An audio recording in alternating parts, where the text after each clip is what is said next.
केंद्र सरकारने मराठी भाषेला नुकताच दिलेला अभिजात दर्जा आणि राज्य शासनाने वाचन संस्कृतीला प्रेरणा देण्यासाठी राबवलेल्या वाचन संकल्प महाराष्ट्राचा या उपक्रमाची उद्या 15 जानेवारी रोजी होणारी सांगता या पार्श्वभूमीवर वाचन कट्टाचे संकल्पक युवराज कदम यांची डॉक्टर सरोज बिडकर यांनी घेतलेली खास मुलाखत। पण आपण डायरेक्ट वाचन या उपक्रमाकडे वळला ती एक डोक्यातली पेरणी आणि मुलांच्या समोरचा वेळ हा एकत्र होऊन वाचनकट्टा सुरुवात झाला। कारण एखादी चळवळ उभारत असताना त्या चळवळीला एकटा माणूस निमित्त असतो, पण अनेक हात पाठीशी असतात।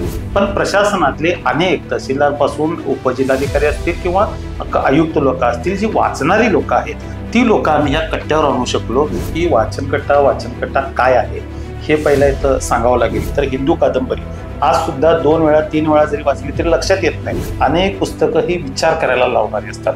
ती आपण जर महाविद्यालयीन जीवनात वाचली ती वेगळ्या अँगलनं दिसते, ते आपण प्रौढ झाल्यानंतर वाचली त्याचा वेगळा अँगल दिसतो, आपण ज्यावेळी ज्येष्ठ होतो त्यावेळी ते आपल्याला दिसते। कारण आम्ही पुस्तकं आमची लायब्ररी सजवू इच्छित नाही, आम्हाला ग्रंथालय इथं देखणं करायचं नाही आहे, तर ती वाचकांच्या पर्यंत पोहोचवायचे। असा एक सूर ऐकायला मिळतो की मुलं वाचन करत नाहीत। आपण दूध विकायला बाहेर पडतो, त्यामुळे दुधाला लोकांना बोलवावं लागेल दूध प्यायला। जे पालक म्हणतात की मुलं वाचतच नाही, तो मोबाईलच मागतात, त्या पालकांनीच ती चूक केलेली असते।